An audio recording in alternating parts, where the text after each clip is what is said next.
ಈ ತರ love concept ಅನ್ನ ನಾವು ಲವ್ ಮಾರ್ಕೆಲ್ ಅಲ್ಲಿ ನೋಡಿರ್ತೀವಿ. ಬಿಕಾಸ್ ಹೆಂಗೆ ನಾವು ರಚನಾ ಅವರೆಲ್ಲ ಬಿಕಾಸ್ ಒಂದು ಟ್ರಾವೆಲಿಂಗ್ ಅಲ್ಲಿ ಅದೇ ಬೇರೆ ಜಾನರ್ ಬರುತ್ತೆ. ಬಿಕಾಸ್ ಅವರು ಅನ್ಎಕ್ಸ್ಪೆಕ್ಟೆಡ್ ಪರಿಚಯ ಆಗ್ತಾರೆ, ಆಮೇಲೆ ಹಂಗೆ ಟ್ರಾವೆಲಿಂಗ್ ಮಾಡ್ತಾ ಹೋಗ್ತಾರೆ.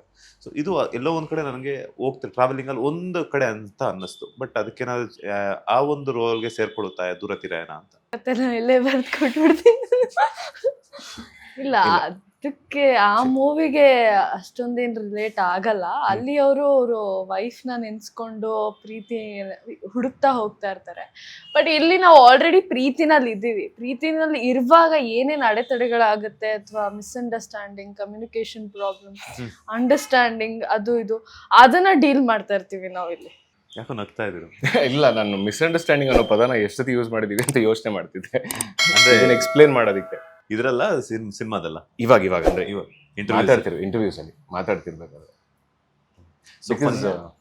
ಸಾರಿ, ಹೇಳಿ. ಫನ್ನಿಯೆಸ್ಟ್ ಮೂಮೆಂಟ್ ಅಂತಂದ್ರೆ ಯಾವ್ದಾದ್ರು ಶೂಟಿಂಗ್ ಲೊಕೇಶನ್ ಅಲ್ಲಿ? ಐ ಥಿಂಕ್ ಸಿನಿಮಾಗೆ ಸಂಬಂಧಪಟ್ಟಾಗೆ ನನಗೆ ಫನ್ನಿಯೆಸ್ಟ್ ಮೂಮೆಂಟ್ ಅಂದ್ರೆ ಅರುಣ್ ಸಾಗರ್ ಅವರ ಒಂದು ಸೀನ್ ಇದೆ. ಅದು ನನಗೆ ತುಂಬಾ ಫನಿ ಮೂಮೆಂಟ್ ಅಂತ ಅನ್ನಿಸ್ತು. ಅಫ್ಕೋರ್ಸ್ ಇನ್ನೂ ಒಂದು ನನಗೆ ಪಿಡಿ ಅವ್ರ ಜೊತೆ ಇದ್ರೆ ನಾನು ಫುಲ್ ಮಜಾನೆ. ಎಲ್ರಿಗೂ ಸಖತ್ ಕಾಮಿಡಿ ಮಾಡ್ಕೊಂಡು ಎಷ್ಟೇ ಮಿಡ್ ನೈಟ್ ಅಲ್ಲಿ ಶೂಟ್ ಇದ್ರು ನನ್ನಂತ ಎದ್ ನಿಂತ್ಕೊಳ್ಳೋ ತರ ಕಾಮಿಡಿ ಹೇಳ್ಬಿಟ್ಟು ನಗಿಸ್ಕೊಂಡು ಅವ್ರಿದ್ರೇನೆ ಏನೋ ಒಂದು ಎಂಟರ್ಟೈನ್ಮೆಂಟ್. ತುಂಬಾ ಕಷ್ಟದ ಮೂಮೆಂಟ್. ಬಿಕಾಸ್ ಏನಕ್ಕಪ್ಪ ಈ ಶಾರ್ಟ್ ಇನ್ನೂ ಮುಗ್ದಿಲ್ವಲ್ಲಪ್ಪ, ಯಾವಾಗ ಮುಗೀತಪ್ಪ ಅಂತ ಅನ್ಸಿದ್ದುಂಟ? ಮುಗ್ದಿಲ್ವಲ್ಲಪ್ಪ ಅನ್ನೋ ತರ ಎಲ್ಲ ಯಾವ್ದೂ ಇಲ್ಲ. ಬಟ್ ಅದೇ ಅರುಣ್ ಸಾಗರ್ ಜೊತೆ ಆ ಸೀನ್ ಇದೆಯಲ್ಲ, ಅದು ಮಾಡುವಾಗ ನಮಗೆ ತುಂಬಾ ದಿನದಿಂದ ಅದಕ್ಕೆ ಪ್ರಾಕ್ಟೀಸ್ ಮಾಡಿದ್ವಿ. ಸೊ ಅಲ್ಲಿ ಡೆಲಿವರಿ ಮಾಡುವಾಗ ಹೇಗ್ ಬರುತ್ತೆ, ಏನು ಚೆನ್ನಾಗಿ ಮಾಡ್ತೀವ. ಅಂಡ್ ಆಲ್ಸೋ ಅದು ಸನ್ಸೆಟ್ ಶಾಟ್, ಆ ಟೈಮಿಂಗ್ ಅಲ್ಲಿ ಮ್ಯಾಚ್ ಮಾಡ್ಬಿಟ್ಟು 2 ಅವರ್. ಯಾರಿಬ್ರಲ್ಲಿ ಜಾಸ್ತಿ ರೀಟೇಕ್ಸ್ ತಗೊಂಡಿರು? ಗೊತ್ತಿಲ್ಲ, ಇಬ್ರು. ಮೇ ಬಿ ನಾನೇ ಇರ್ಬೋದು, ಗೊತ್ತಿಲ್ಲ. ಟೇಕ್ ಆರ್ಟಿಸ್ಟ್ ಯಾರಿಲ್ಲಿ? ಯಾರು ಇಲ್ಲ. ಇಲ್ಲ, ಬಿಲೀಫ್ ಸಿಸ್ಟಮ್ ಇಲ್ಲ ಒನ್ ಟೇಕ್. ನಮಗನ್ಸಿದ್ರು ಅವ್ರಿಗೆ ಅನ್ಸೋದಿಲ್ಲ.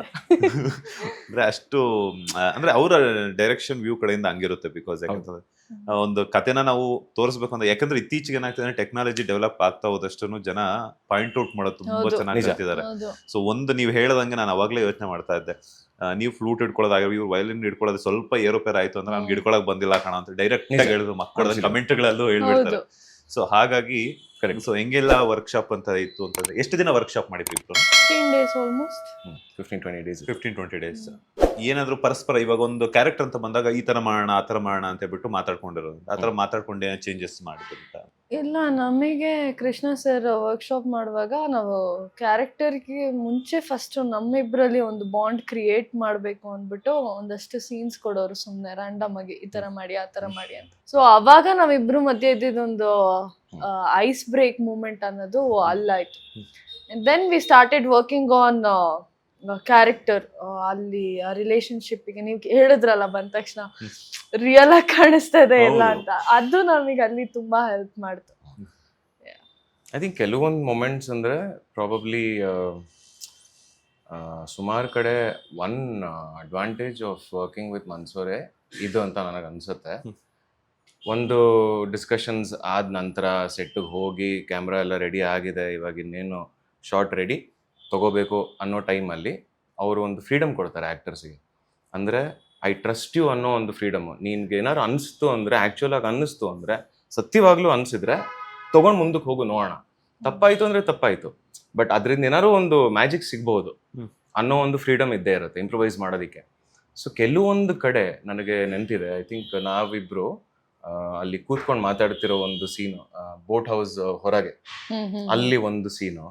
I think improvisation in the sense, ಇದನ್ನು ಹೇಳ್ತಿದ್ದೀವಿ, ಬರ್ದಿದ್ದೀವಿ, ಒಂದು ರೀತಿಯಲ್ಲಿ ಬರ್ದಿದೆ ಡೈಲಾಗ್ಸು, ಅದನ್ನು ಈ ಕ್ಯಾರೆಕ್ಟರ್ಸು ಹೇಗೆ ಹೇಳ್ಬೋದು ಆ್ಯಂಡ್ ಅದಕ್ಕಿಂತ ಹೆಚ್ಚಾಗಿ ನಮ್ಮ ಇನ್ನೊಬ್ಬರಿಂದ ಆ ರಿಯಾಕ್ಷನ್ನ ತರಿಸೋದಕ್ಕೆ ನಾನೇನು ಎನೇಬಲ್ ಮಾಡ್ಬೋದು ಅನ್ನೋ ಒಂದು ವಿಷಯಗಳಿದೆಯಲ್ಲ, ಐ ಥಿಂಕ್ ಅಲ್ಲಿ ನಾವು ಸುಮಾರು ಕೆಲಸಗಳು ಮಾಡಿದ್ವಿ ಶೂಟಲ್ಲಿ.